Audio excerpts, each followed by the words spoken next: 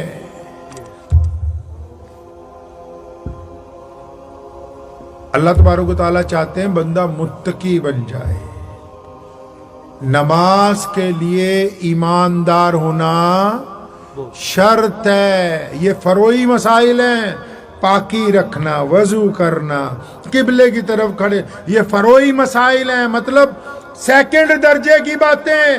پہلا کلمہ لا الہ الا اللہ محمد الرسول اللہ، مطلب میں ایمانداری سے کہتا ہوں کہ میرا یقین اللہ پر کامل ہے اور رسول اللہ صلی اللہ علیہ وسلم اللہ کے آخری رسول. اب پہلے والا جو ہے ہل گیا ہو، پہلی 5 سیڑھیاں 4 سیڑھیاں اس کی ٹوٹ جائیں کہ جی اوپر کیسے پہنچ جائے میرے بھائی. روزہ رکھ رہے ہیں، افطاریاں کی تیاری ہے. وہ پاکستانی کی چٹکلا تو انہوں میں سنانا ہے. ایک بندہ روزے نہیں رکھتا سی، کبھی نہیں رکھتا تھا، فیکٹری کا مالک تھا، فیکٹریوں تو رہا، فون کیتا گھر اپنی بیگم نو نا افطاری جج کی پربند کیتا ہے. کہہ لیں گے ہاں خان صاحب تم تو روزہ ہی نہیں رکھتے. کہنا کہ کافر سمجھے کہ افطاری بھی نہ کریے. یہی معاملہ یہاں بھی، ہماری حالت بھی یہی ہے. کہتا خدا کے فضل سے میاں بیوی دونوں مہذب ہیں، انہیں پردہ نہیں آتا، انہیں غصہ نہیں آتا. ان کے پاس مسئلے فتوے لوگوں کے لیے ہیں، مولویوں کے لیے فتویٰ ہے. مولوی کا بیٹا اگر نماز نہ پڑھے تو امامت سے اتر سکتا ہے. پردھان کا بیٹا اگر زناکاری بھی کرتا پھرے تو اس کی پردھانگی کو فرق پڑنے والا نہیں ہے. یار جو معاشرہ بددیانت ہو گیا ہو، میں صرف آپ سے نہیں گفتگو کر رہا، پورے ہندوستان کے مسلمانوں سے گفتگو کر، جو معاشرہ بددیانت ہو گیا ہو اس حد تک، وہ پھر اللہ کی مدد کا منتظر ہے کہ کب اللہ کی مدد آئے. جو مدد کا تقاضے پورے نہ کرتے ہو. مسجد بنائی، اب پوچھو جی مسجد، جلندھر والوں کو تو خاص کر کہتا ہوں، آج سے کئی سال پہلے عید کی نماز میں ماشاءاللہ وہ گلے ملے ہیں اس طرح کی. وہ ہمارے بیٹے ہیں ذوالفقار بھائی کے پنجاب کیسری والوں نے سب گلے ملتے ہوئے کی خوبصورت تصویریں، ہماری بھی خبر نہیں چھپی اس دن، نہیں کی چھپے گی.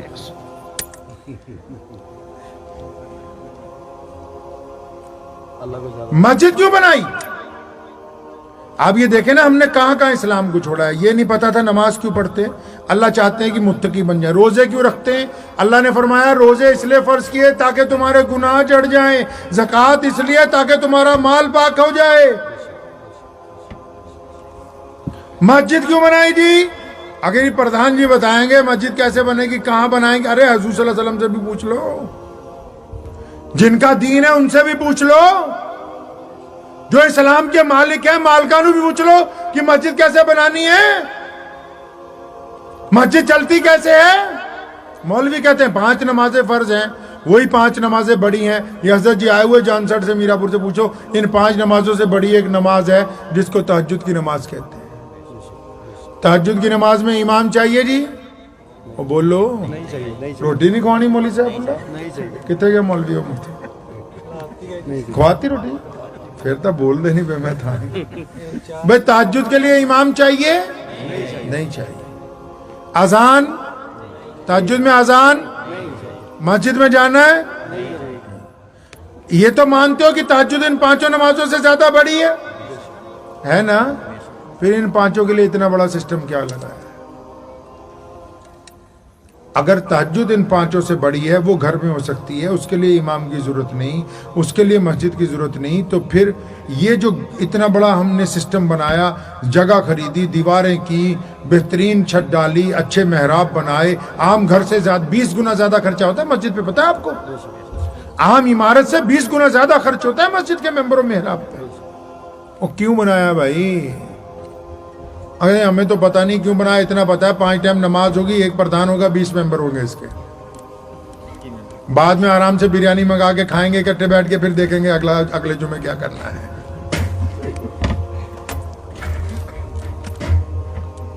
مسجد اس لیے بنائی کیونکہ ہمارے اور آپ کے پیارے نبی حضرت محمد رسول اللہ صلی اللہ علیہ وسلم نے فرمایا مسجد بناؤ. اگر آپ پوچھیں یا رسول اللہ کیوں بنانی ہے، امام بخاری جواب دیں گے، امام نسائی، امام ابو داؤد، تمام بڑے ائمہ جو ہیں، ہم پوچھتے ہیں رسول اللہ سے تو اللہ کے رسول صلی اللہ علیہ وسلم کی باتیں وہ بتاتے ہیں. ہم پوچھیں گے کیوں بنانی ہے تو کہتے ہیں کہ اللہ کے نبی نے فرمایا مسجد اس لیے بنائی تاکہ تم جماعت کے ساتھ نماز ادا کرو. پھر اگر پوچھیں یا رسول اللہ جماعت کے ساتھ کیوں، کیسے نماز پڑھنی ہے، پھر امام بخاری کہتے ہیں کہ اللہ کے رسول کا حکم ہے کہ کندھے سے کندھا ملا کے نماز ادا کرو. پوچھیں کندھے سے کندھا کیوں ملائیں؟ ارشاد ہوتا ہے تاکہ تمہارے دل آپس میں مل جائیں. سبحان اللہ. اب میں پوچھا کرتا ہوں ان مسلمانوں کو کہ جس رسول نے اس لیے مسجد بنائی کہ نماز تو گھر میں بھی ہو سکتی تھی، نماز تو چھپ کے اگر پڑھی جائے تو زیادہ فضیلت والی ہے، یہ اذان کے ساتھ مسجد اس لیے بنائی، یہ جماعت اس لیے قائم کی تاکہ تم اتفاق کی دولت سے مالا مال ہو جاؤ. اب جن نمازیوں کو یہ پتہ نہ ہو کہ دائیں کون کھڑا ہوتا ہے بائیں کون کھڑا ہوتا ہے، 5 نمازیں 5 جماعتیں اس لیے کہ فجر میں اگر عابد سلمانی نہیں آئے، ظہر میں نہیں آئے، عصر میں نہیں آئے، مغرب میں نہیں آئے تو عشاء میں جبار بھائی عبدالباری گھر جائیں گے پوچھنے کہ میاں آج کہاں رہ گئے. پریشان ہوگا تو کہیں گے ہم تیرے ساتھ ہیں، ڈرتا کیوں ہے؟ ان کو پتہ ہی نہیں ہے کہ مسجد بنائی کیوں. یہ تو اپنی ایران تران کی مارتے ہیں کہ ہاں جی مسجد کے اندر فلاں کے لیے پنکھا چلے گا، فلاں کے لیے نہیں چلے گا، فلاں کے لیے یہ ہوگا، فلاں کے لیے وہ نہیں ہوگا. کیا باتیں میاں تمہاری. مسجد تو اللہ کے رسول صلی اللہ علیہ وسلم نے اس لیے بنائی کہ ایک خوبصورت سماج تیار کرنا ہے، اور ایتھے کی ہے ایک خوبصورت برادری تیار ہو رہی ہے جس کا ارادہ ہے کہ دوسرے کا رگڑا لگا کے رکھنا ہے. ایسی میرے پاس 1000 باتیں میری نہیں ہیں، وہ اللہ کے رسول صلی اللہ علیہ وسلم کی باتیں. ہم اسلام کو کوسوں دور چھوڑا ہے. ایک بات یاد رکھو، وقت بھی بہت ہو گیا ہے، اسلام فتووں میں نہیں ملے گا، مسئلوں میں نہیں ملے گا. اگر آپ اسلام کو جاننا چاہتے ہیں، اللہ کے پیارے نبی حضرت محمد رسول اللہ صلی اللہ علیہ وسلم کی سیرت، ان کی پیدائش سے لے کے آخری وقت تک رسول اللہ کی سیرت پڑھیے، آپ کو مسئلے بھی سمجھ آ جائیں گے، فتوے بھی سمجھ آ جائیں گے، لیکن آپ کو اصل میں اسلام سمجھ آ جائے گا کہ اسلام آپ سے کیا چاہتا ہے. کیونکہ جب رسول اللہ کو پڑھیں گے، پوری دنیا میں جو مسلمان ہیں وہ اسی لیے ہیں کہ رسول اللہ صلی اللہ علیہ وسلم نے ایک ایسا دین ہمیں عطا فرمایا جو لوگوں کو عزتیں بانٹنے آیا، لوگوں سے محبتیں بانٹنے آیا، جس نے چھوا چھوت کا خاتمہ کیا، جس نے غریب کو اپنے گلے کے ساتھ لگایا، جس نے کالے اور گورے کے فرق کو ختم کیا. تبھی تو پوری دنیا میں اسلام پہنچا ہے نا جی. ہمارے تو جیڑا گورا چٹا جام پوے نا وہ جی میں تو سید ہاں. کتنے ایسے ہوں گے ہندوستان میں جن کی مدینے میں رشتہ داری ہے.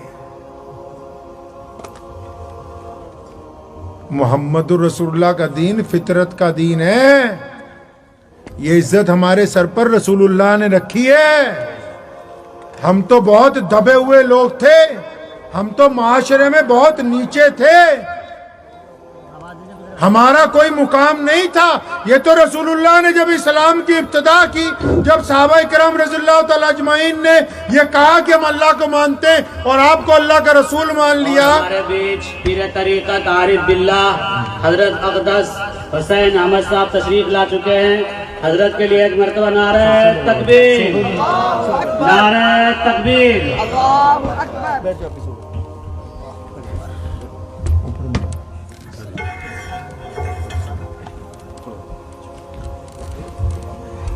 تو جب رسول اللہ صلی اللہ علیہ وسلم نے اسلام کی ابتدا میں یہ کہہ دیا نا، بلال ابو بکر کے بھائی ہیں، بلال حبشی ہیں، غلام ہیں، کالے ہیں، اور ابو بکر جو ہیں مکے کے شہزادے ہیں. تو دنیا کو ہم جیسے جو لوگ تھے، پوری دنیا میں جو دبے ہوئے لوگ تھے، غریب لوگ تھے، پوری دنیا میں جو لوگ ظلم کے اندر پس رہے تھے، جو انسانوں کو، جن انسانوں نے غلام بنا رکھا تھا، جن کے پاؤں میں بیڑیاں تھیں، یہ اسلام ایسے نہیں پہنچا. جب یہ طوفانی پیغام گیا نا کہ ایک اللہ وحدہ لا شریک کی عبادت رسول اللہ کی رسالت کے ساتھ تمام لوگوں کو برابری کا درجہ مل گیا ہے، تو دیکھتے ہی دیکھتے پوری دنیا کے اندر اسلام پہنچ گیا ہے.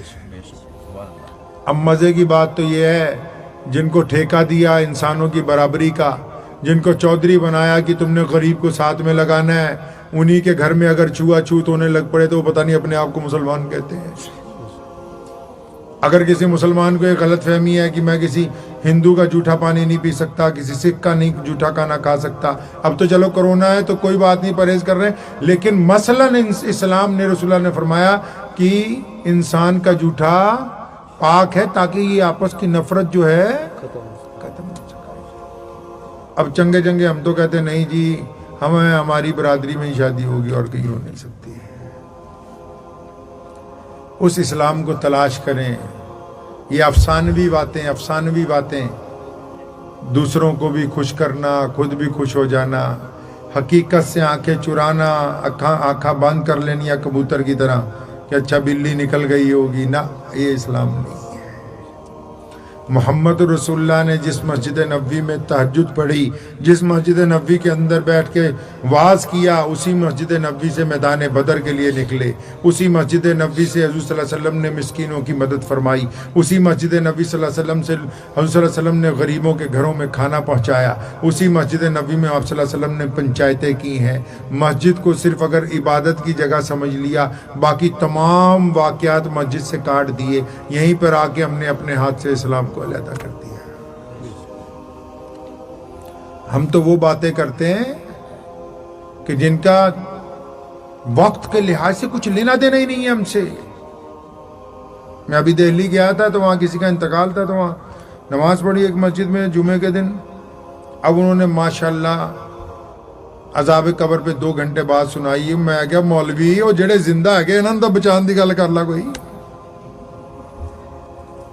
ان کو بھی یہ بیٹھے ہیں سارے لیڈر، عبد الباری بیٹھے ہیں، یہ جبار بھائی بیٹھے ہیں، عابد سلمانی صاحب بیٹھے ہیں. پوچھو، میں نے الیکشن سے پہلے سب کو لدھیانہ بلایا اور ساری پارٹیوں کو کہا، میں کہا تم بار بار کہتے ہو قبرستان دیں گے، میں کوئی زندہ لوگوں کو بھی دے دو. یاد ہے آپ کو؟ میں کوئی اسکول کالج کی دینے کی بھی بات کر لو. وہ تو مان لیا قبرستان ضرورت ہے، جو کچھ دینا مرنے پہ ہی دینا ہے، زندگی کا کچھ نہیں.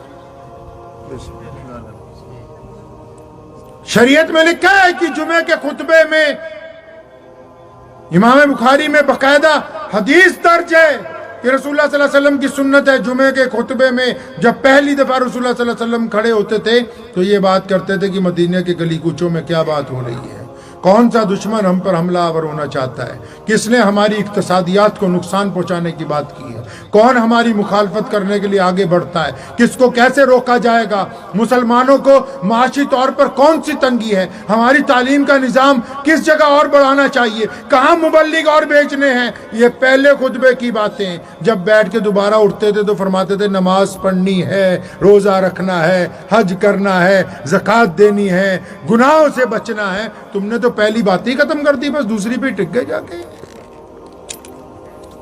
سنا کسی خطبے میں جو کہتا ہو کہ فلاں پنگا پڑا ہوا ہے اس وقت ملک میں، ہمیں فلاں چیز اسلام کے مطابق کرنی چاہیے، حکومت کے سامنے اپنی پریزنٹیشن رکھنی چاہیے، ہمیں جا کے اپنی بات کرنی چاہیے. کہ نہیں، یہ مسجد کا کام نہیں ہے، مولوی کا کام نہیں، یہ چودھری کریں گے. تو چودھری بول دے کوئی نہیں سرکار کے سامنے جا کے، ساڈا پٹرول پمپ لوا دو، باقی اللہ خیر سب.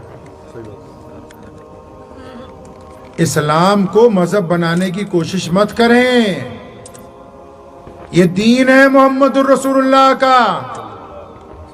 مذہب صرف عبادت کا طریقہ ہوتا ہے. یہ محمد الرسول اللہ کا دین ہے. اس کو دین رہنے دیں گے تب ہم ترقی کر سکتے ہیں. اگر ہم اللہ اور اس کے رسول کی اطاعت کریں گے تب ہم ترقی کر سکتے ہیں. اگر دین میں ہم اپنا مزاج شامل کریں گے تو پھر ہم ترقی نہیں کر سکتے. مہمان آ گئے, ہمارے اکابر تشریف لے آئے ہیں. ہم تو آپ کے صوبے کے رہنے والے ہیں. اس شہر میں بھی ہماری رشتہ داری, ہمارا آنا جانا لگا رہے گا. مہمانوں کو سننا جو ہے وہ بہت ضروری ہے. لیکن جو میں نے مختصر سی باتیں آپ کو کی ہیں ان کا مقصد خدا را آپ سے یہ ہے کہ ایک دوسرے کی ٹانگ کھینچنا چھوڑ دو خدا کے واسطے. اسلام اور ملت اسلامی اور اس ملک کے مفاد کے لیے آپ کیا کر سکتے ہیں وہ کر لو. غیبت سے بچ جائیے, خود پسندی سے بچ جائیے. اللہ آپ کو عزت دیں گے. اگر کوئی آپ کو ناراضگی ہے نا, کسی سے آپ کو کسی سے ناراضگی ہے نا, اور روز سوچتے ہو اچھا اس نے میری عزت نہیں کی, ایک دفعہ رات کو بستر پہ لیٹ کے کبھی یہ بھی سوچ لو کہ میری زبان سے کون کون تنگ ہے, کہ میرے رویے سے کیا میرا باپ دکھی ہے, میری بیوی پریشان ہے, میرے بچے مجھ سے خوفزدہ ہیں, میرا پڑوسی مجھ سے دہشت کھاتا ہے, میرا ملازم مجھ سے تنگ ہے. وہ کدی ادھر بھی مارو چاہتی. میں اکثر جاتا ہوں, پرسوں نرسوں میں ٹانڈے میں تھا ایک جگہ, نکل کی بات ہے, پٹیالے کی نہیں, بٹھنڈے کی کے پاس کی. تو میں نے وہاں پوچھا, میں کہا اگر ہم تبلیغ شروع کریں, دین کی تبلیغ شروع کریں اگر, تو کہاں سے کریں گے جی؟ دین کی تبلیغ شروع کہاں سے کرنی چاہیے؟ گھر سے کرنی چاہیے نا بھائی. وہ بول لو, سامنے ہی بیٹھے, گھر سے شروع کریں. ابھی ایک صاحب نے مشورہ دیا مسجد سے, چلو گھر سے کرتے ہیں. بھائی تم